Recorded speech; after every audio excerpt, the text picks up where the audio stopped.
सभी साथियों को नमस्कार। मैं अपना इंट्रोडक्शन से शुरू कर रहा हूँ। मैं Niaz Mir, PGT pol science, SBB Noornagar south east.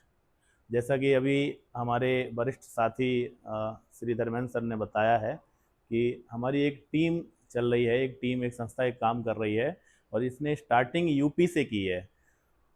अगर यूपी में इसकी इतनी अच्छी सफलता ना हुई होती तो शायद ये अदर स्टेट में नहीं पहुंचती है संस्था। यूपी से शुरुआत कर रहे हैं कि यूपी में इसने क्या सफलता के झंडे गाड़े हैं वो मैं आपको बता देता हूं।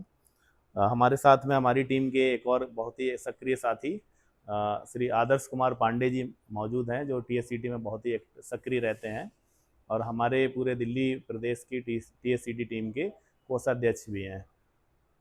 तो साथियों, यूपी से हम बता रहे हैं कि यूपी में सन 2020 में कोविड का टाइम चल रहा था और उस समय हमारे बीच से कई साथियों के गुजरने की, उनके दिवंगत होने की खबरें आम होती थी।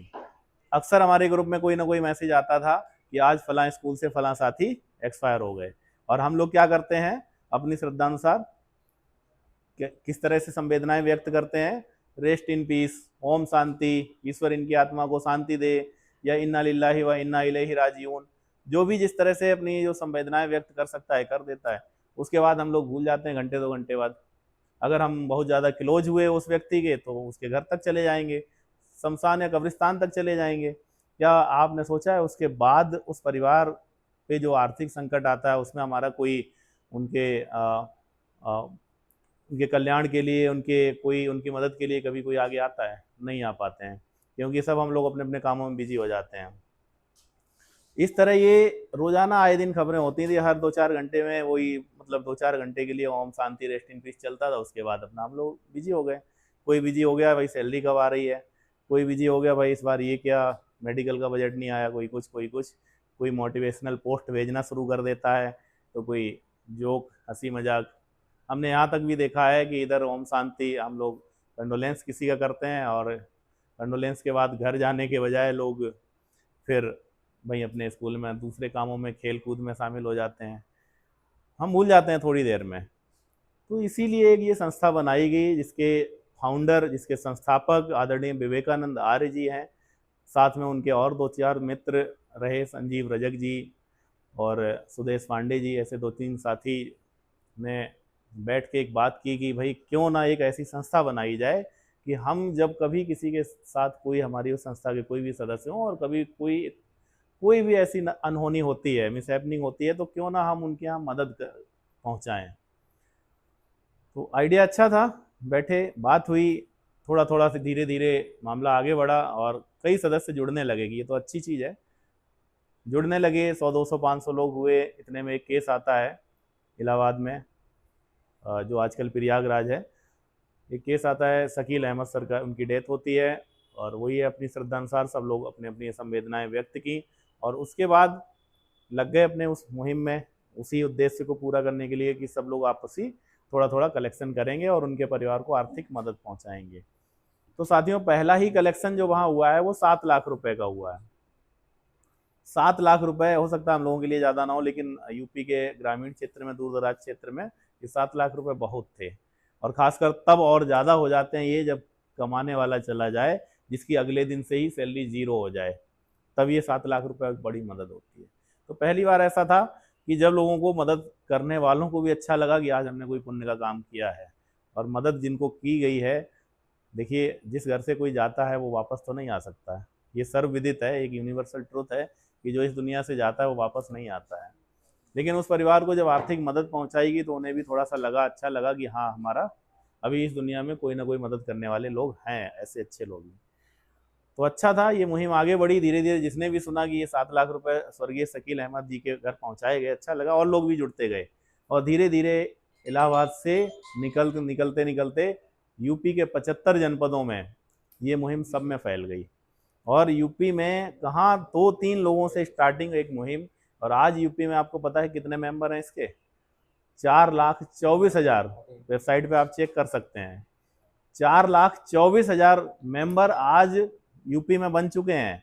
और जब ये 4,24,000 मेंबर जब किसी परिवार की मदद करने के लिए आगे आते हैं, किसी के यहाँ डेथ होती है, उनका कोई सदस्य एक्सपायर होता है, तो जब ये 4 लाख मेंबर किसी के परिवार की मदद करने आते हैं तो पता है 50 लाख रुपए की मदद करने में कितना हिस्सा आता है? सिर्फ 15.5 रुपए। वही 15.5 रुपए अगर आप समोसा लेने जाएंगे तो शायद इतने का ही आएगा। एक चाय अगर आप पियेंगे तो वो भी लगभग अच्छी चाय इतने ही रुपए की आएगी। किंतु हमारी एक समोसे, एक चाय या फिर एक छोटा सा या एक खर्चा, एक छोटा सा अमाउंट किसी परिवार के लिए 50 लाख बन जाता है जाके। इससे बढ़कर क्या नेक काम हो सकता है बताइए। यूपी में 4,24,000 मेंबर्स ने, इन लोगों ने अब तक लगभग 516 डेथ केस में 516 परिवारों को लगभग 228 करोड़ रुपए दे दिया है अभी तक। सोचिए 228 करोड़ रुपए कितना अमाउंट होता है। आज तक किसी सरकार ने कभी टीचर्स की इतनी बड़ी मदद की, टीचर्स के वेलफेयर के लिए। और एक छोटी सी संस्था जो हम और आप ने ही बनाई और हम ही और आप चला रहे हैं, अपने स्वयं के खर्चे, अपने स्वयं के प्रयासों से चला रहे हैं, वो संस्था 228 करोड़ रुपए की मदद कर देती है। काम अच्छा था, क्यों ना इसे अदर स्टेट में भी फैलाया जाए। मैं इस संस्था के काम से भली भांति परिचित था। इनकी ट्रांसपेरेंसी, ईमानदारी, इनका समाज कल्याण की जो भावना है, टीचर्स वेलफेयर की जो इनकी उद्देश्य है इनका, इससे भली भांति परिचित था। मैंने इसको दिल्ली में कोशिश की कि भाई काफ़ी समय से लगे हुए थे। उसी दौरान हमारे साथी, बहुत ही सक्रिय साथी हैं आदर्श पांडे जी, इनसे भी हमारा कांटेक्ट हुआ और ये संस्था दिल्ली में कदम रखी और हम लोग लग गए काम में। पहले व्हाट्सएप ग्रुप बनाए, व्हाट्सएप ग्रुप के जरिए सब तक मैसेज पहुंचाया, लोगों को जोड़ा, एक मीटिंग की गई पिछले साल जुलाई में, और फिर वेबसाइट बनी और वेबसाइट बनने के बाद रजिस्ट्रेशन शुरू हो गए। जो राष्ट्रीय अध्यक्ष जी हैं आदरणीय विवेकानंद जी, उनसे बातचीत लगातार हुई और दिल्ली के लिए भी अलग वेबसाइट बन गई। और आज आप लोगों के सहयोग से दिल्ली में 5700 प्लस मेंबर वेबसाइट पे रजिस्टर्ड हैं, 5700 प्लस मेंबर। और रिसेंटली अभी जो हमारे मेंबर्स की जो पहली डेथ का केस आया है श्रीमती नीलम आहूजा जी का, ठीक है, 13 फरवरी को उनकी डेथ हुई है। वही था उद्देश्य, यही कि आर्थिक मदद पहुंचाना है। संस्था का जब भी कोई वैलिड मेंबर एक्सपायर होगा तो उसके यहाँ आर्थिक मदद पहुंचानी है। तो एक निश्चित अमाउंट रखा गया कि पहली मदद है, कोशिश की जाए कि एक अच्छा खासा धनराशि उनके घर पहुंचाई जा सके। तो 250 रुपये अमाउंट रखा गया। हम में से बहुत सारे साथियों ने, ठीक है, जब डेथ हुई थी तब करीब 5200 मेंबर थे, उसके बाद 500 मेंबर और लगातार बढ़ गए हैं। तो 250 रुपये रखा गया था, जिसमें करीब 2200-2300 लोगों ने पार्टिसिपेट किया स्वेच्छा से और 250 रुपये दिए। उनके अकाउंट में लगभग 6 लाख रुपए से ज़्यादा पहुंचा है, ठीक है, जिसका रिकॉर्ड आप वेबसाइट पे देख सकते हैं। ये पहला केस था दिल्ली में 6 लाख। हालांकि उम्मीद ज़्यादा थी, बहुत सारे दानवीर सामने नहीं आए, उन्हें लगा कि ये सब ऐसे ही चल रहा है। ऐसा नहीं चल रहा है, एकदम ओरिजिनल, एकदम ट्रांसपेरेंट, एकदम बिल्कुल ईमानदारी वाली व्यवस्था है। अगर आपके स्कूल में मेरी नज़र में एक केस ना होता तो शायद मैं आपके यहाँ इतनी जल्दी मीटिंग ना भी कर पाता। और स्कूलों में लगातार मीटिंग हो रही, कल भी 3 मीटिंग की। आपको याद होगा आपके यहाँ के एक पीटी साथी शायद अश्विनी कुमार जी की डेथ की खबर आई, फोटो भी मेरे पास आया, उनके परिवार की डिटेल भी मेरे पास आई और कई लोगों ने हमसे मतलब अनुरोध भी किया कि सर इनकी मदद करवाइए किसी तरह। हमने जब उनकी आईडी, मोबाइल नंबर डाल के वेबसाइट पे चेक किया तो वो हमारी संस्था के मेंबर नहीं निकले। अफसोस हुआ, अगर ऐसा होता तो शायद दिल्ली के पहले केस होते और हम उनको खूब अच्छा खासा अमाउंट जो अभी नीलम आहूजा जी को दिया है उनके परिवार को, वो शायद अश्विनी कुमार जी को दिए होते। और हम लगातार कोशिश कर रहे हैं। इधर आसपास के स्कूलों में मीटिंग हो भी चुकी है और आसपास के स्कूलों से कई लोग सक्रिय बनकर काम भी कर रहे हैं। अगर यही उस समय अगर ये रजिस्ट्रेशन भी कर लिए होते, कुछ ना जमा किया होता, व्यवस्था शुल्क भी ना जमा होता इनका, सिर्फ रजिस्ट्रेशन होता, तब भी वो हम ये समझ के ही हमारे संस्था के पहले सदस्य हैं जो एक्सपायर हुए हैं, चलिए इनकी मदद करते हैं, और मदद होती अच्छी खासी होती। लेकिन मात्र सिर्फ रजिस्ट्रेशन न होने की वजह से हम कोई मदद नहीं। अफसोस है हमें भी, लोगों ने कहा अलग से मदद कर दीजिए। कितनी करते हैं अलग से? जब हम व्यक्तिगत रूप से कोई मदद करते हैं तो कितनी करेंगे? आपके स्टाफ में अगर 50 साथी हैं, 1000 भी रख लीजिए तो 50,000 हो जाएंगे ज़्यादा ज़्यादा। क्या होता है 50,000 से? लेकिन अगर वही संस्था से जुड़ के सामूहिक मदद की जाए तो अगर हम 100 रुपए भी इकट्ठे करेंगे और अगर 5000 मेंबर हैं तो 5 लाख की मदद होती जाके।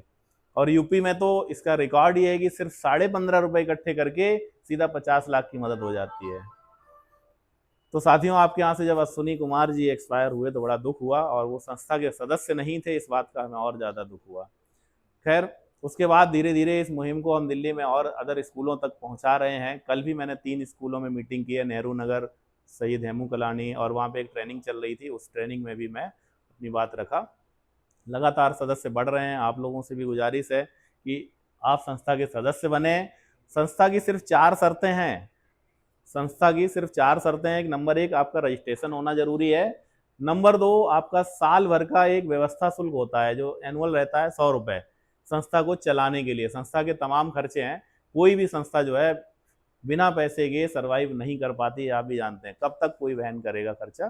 तो धीरे धीरे वो एक ना एक दिन हथियार वो डाल देगा, हाथ खड़े कर देगा, मुझसे नहीं हो रहा, क्योंकि भाग दौड़ तमाम ये वो वेबसाइट का मेंटेनेंस, तमाम और कार्यक्रम, बहुत सारी चीज़ें ऐसी होती हैं जिनमें खर्चे की ज़रूरत होती है, वो आपके इन्हीं 100 रुपये से चलना है। तीसरा है आपका एक लॉक इन पीरियड है। संस्था में जुड़ से आज अगर रजिस्ट्रेशन करेंगे और 3 महीने का लॉक इन पीरियड अभी चल रहा है, आज जुड़ेंगे, 3 महीने के बाद आपको कुछ भी होता है, संस्था की जिम्मेदारी है आपके घर पे आर्थिक मदद करना है, लेकिन 3 महीने कम से कम आपको संस्था में रहना पड़ेगा। चौथा है, आपके रजिस्ट्रेशन के बाद अगर किसी की डेथ होती है और वो केस वैलिड है, संस्था ने उसकी मदद करने के लिए मुहिम चलाई है, तो आपका भी उसमें पार्टिसिपेशन जरूरी है। ये नहीं कि आप जुड़ गए सिर्फ मदद पाने के लिए, आप मदद करने के लिए जुड़िए। अगर मदद करते रहेंगे तो मदद पाने की एलिजिबिलिटी आपकी स्वतः बन जाएगी, ऑटोमेटिक। ठीक है, इतनी अच्छी, इतनी ट्रांसपेरेंट व्यवस्था है। सिर्फ 4 नियम है, इसके अलावा और कोई ऐसा हिडन नियम नहीं है। ठीक है, तो आप लोगों से गुजारिश है कि अपना अपना मोबाइल निकाल कर तुरंत रजिस्ट्रेशन कर लेंगे, और 100 रुपये जो व्यवस्था शुल्क है वो आज नहीं तो कल, कल नहीं तो परसों, हालांकि मैंडेटरी है, जमा करना है, क्योंकि अभी रिसेंटली एक केस हमारे पास आया था, उनका व्यवस्था शुल्क नहीं जमा था। ठीक है, अब चूंकि पहला केस हम दिल्ली में एक मदद कर चुके हैं, तो हम नियम तोड़ के तो नहीं कर सकते मदद। नियम उनके लिए भी नहीं तोड़े गए थे, उनका रजिस्ट्रेशन था, लॉक इन पीरियड था, व्यवस्था शुल्क जमा था, तीन तीन जो पैरामीटर है वो पूरा कर रही थी वो। ठीक है, चौथा कोई अभी डेथ हुई नहीं थी उनसे पहले, तो चौथी के कोई वो मैटर ही नहीं था। इस वजह से सबसे पहला केस उन्हें ही चुना गया। उनके बाद एक केस आया जिनका भी व्यवस्था शुल्क जमा नहीं था, हम लोगों ने रिजेक्ट कर दिया। रिजेक्ट करने की वजह यही थी, जब आप जुड़ गए, रजिस्ट्रेशन हो गया, लॉक इन पीरियड हो गया, तो व्यवस्था शुल्क भी जमा कर देते। जब व्यवस्था शुल्क जमा हो रहा है, उसी से पैसा, उसी से संस्था चलनी है, तो बिना व्यवस्था शुल्क जमा करे और हम मदद कर रहे तो लोग कल को कहते फिर कौन जमा करेगा। तो इस वजह से वो केस हमें रिजेक्ट करना पड़ा। तो कोई सवाल हो तो साथियों जरूर हमसे पूछें।